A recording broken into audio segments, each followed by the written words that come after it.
Anda kembali di Kompas Petang, Saudara. Ketua DPD Gerindra Sulawesi Utara melaporkan seorang pria bernama Edi Mulyadi yang dituduh menghina Ketua Umum Gerindra Prabowo Subianto.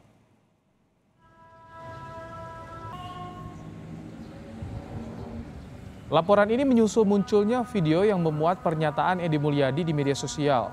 Ketua DPD Gerindra Sulawesi Utara, Koni Lolita Rumondor menilai pernyataan itu mengandung unsur penghinaan dan fitnah terhadap Prabowo. Pengurus Gerindra Sulawesi Utara melaporkan Edi pada hari Jumat lalu atas dugaan melakukan ujaran kebencian melalui media sosial. Partai Gerindra di mana Pak Prabowo Subianto itu bukan saja dikenal sebagai Menteri Pertahanan Republik Indonesia, tetapi Pak Prabowo Subianto itu adalah Ketua Umum kami Partai Gerindra yang harus kami tidak bisa membiarkan apa yang disampaikan oleh Edi Mulyadi lewat siaran-siaran YouTube-nya, di mana di situ beliau menghina Ketua Umum kami dan menfitnah Ketua Umum kami. Harusnya ini ditindaklanjuti oleh pihak Polda Sulawesi Utara dan terus dilanjutkan ke Mabes Polri. Sementara itu, Polda Sulawesi Utara melalui Kabid Humas Kombes Julius Abbas kepada Kompas TV mengatakan memang benar di Sentra Pelayanan Kepolisian Terpadu Polda Sulut telah dilaporkan tentang dugaan peristiwa tindak pidana ujaran kebencian di media sosial. Peristiwa tersebut diduga dilakukan oleh terlapor atas nama Saudara EM.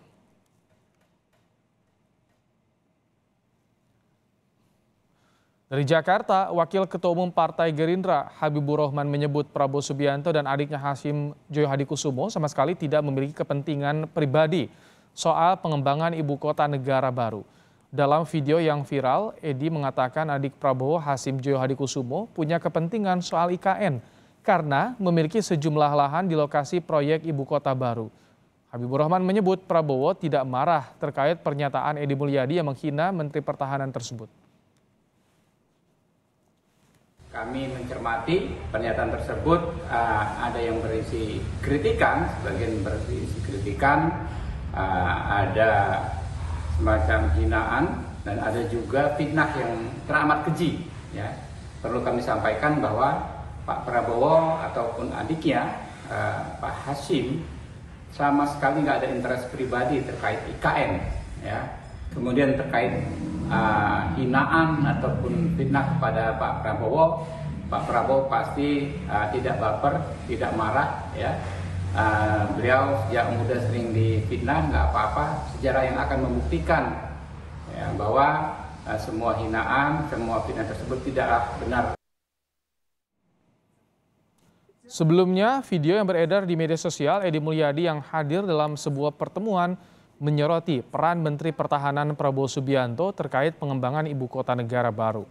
Edi dalam pernyataannya juga menyebut adik Prabowo Hasim Joyo Hadikusumo memiliki lahan di proyek pembangunan ibu kota negara baru.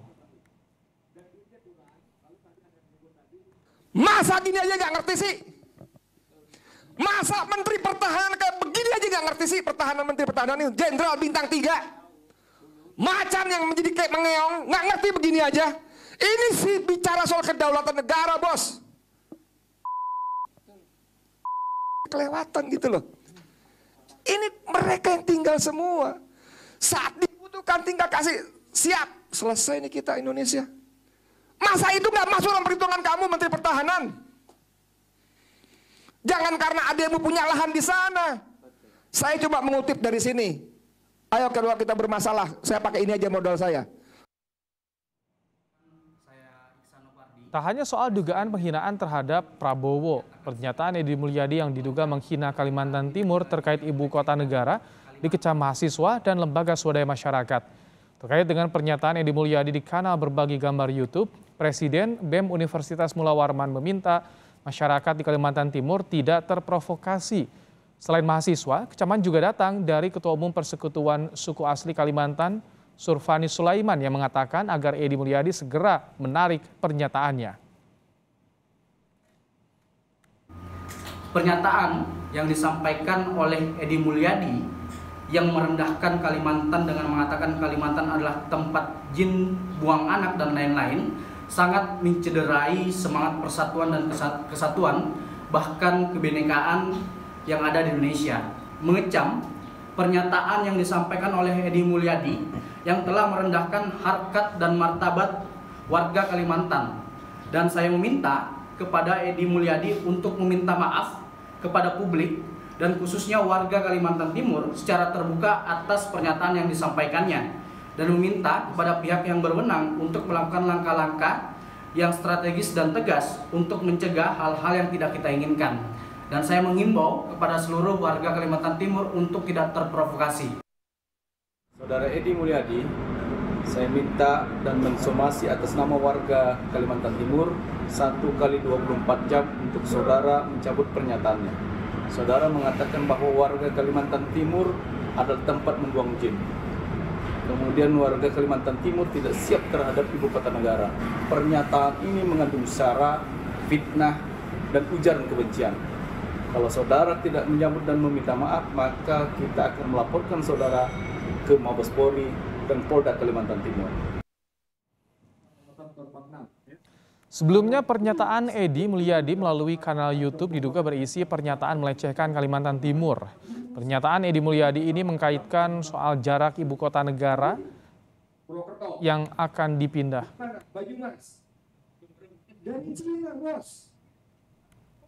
Kalau gue bangun perumahan, mereka akan bertanya yang utama, siapa yang beli? Pasarnya siapa? Kalau pasarnya kuntilanak genderuwo, apa yang gue bangun di sana? Nggak ada. Nih, sampai tinggal di mana kok mana? Tinggal di mana? Di mana Jakartanya? Mana? Dia tinggal Gunung Sari pindah ke Kalimantan Pengajian untuk beli rumah di sini. Mau menjadi warga ibu kota baru? Mana mau? Untuk mengetahui informasi terkini dari proses penanganan pelaporan kasus dugaan penghinaan terhadap Menteri Pertahanan yang juga Ketua Umum Partai Gerindra Prabowo Subianto, sore ini kita sudah bersama dengan jurnalis Kompas TV yang berada di Manado, Sulawesi Utara, Susan Palilingan. Selamat petang, Susan. Bagaimana penanganan kasus ini oleh Polda Sulut sejauh ini, Susan? Ya, selamat sore Ibrahim dan juga saudara. Betul sekali bahwa DPD Gerindra Sulawesi Utara di bawah Ketua Ibu Koni Rumondor memang telah melakukan laporan atau melaporkan Edi Mulyadi ke Polda Sulawesi Utara terkait dugaan tindak pidana ujaran kebencian di media sosial yang dilakukan oleh Edi Mulyadi, Ibrahim. Dan sebelum melakukan pelaporan ini atau diterima oleh Polda, pihak DPD Gerindra Sulawesi Utara juga telah melakukan konseling terlebih dahulu ke pihak penyidik Polda Sulawesi Utara setelah akhirnya pada kemarin atau pada hari Sabtu tanggal 22 kemarin telah diterima laporannya di SPKT Polda Sulawesi Utara, Ibrahim. Susan, poin apa saja yang menjadi keberatan para pengurus DPD Gerindra Sulawesi Utara terhadap pernyataan Edi Mulyadi? Ya, memang laporan ini terjadi secara spontan kalau menurut informasi dari Ketua DPD Gerindra Sulawesi Utara, karena mereka terkait dengan ujaran kebencian dan hinaan yang dilakukan oleh Edi Mulyadi terhadap Ketua DPD mereka yaitu Prabowo Subianto. Kira-kira seperti itu yang dilakukan oleh Edi Mulyadi yang menyebabkan DPD Gerindra Sulawesi Utara akhirnya melaporkan dirinya ke Polda Sulawesi Utara. Dan ini mungkin yang pertama dari DPD, seperti kata Ketua DPD Gerindra Sulut, bahwa nanti akan diikuti juga oleh DPD se-Indonesia lainnya, DPD Gerindra se-Indonesia lainnya, Ibrahim. Susan, bagaimana imbauan dari DPD Gerindra Sulut agar kader-kadernya tidak terprovokasi dan menyerahkan pada proses hukum?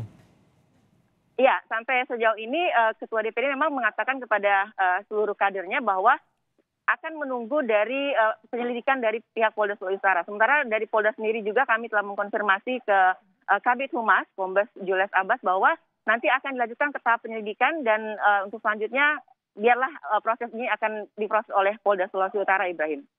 Jadi sampai saat ini apakah sudah ada waktu pemeriksaan pelapor Ketua DPD Gerindra dalam hal ini? Untuk saat ini belum, karena baru terjadi pelaporannya kemarin pada hari Sabtu, kemungkinan pada besok hari atau di saat hari kerja, Ibrahim. Baik, kita akan tunggu nanti bagaimana jalannya tindak lanjut proses pelaporan tersebut. Terima kasih Susan Palilingan untuk laporan Anda langsung dari Manado, Sulawesi Utara.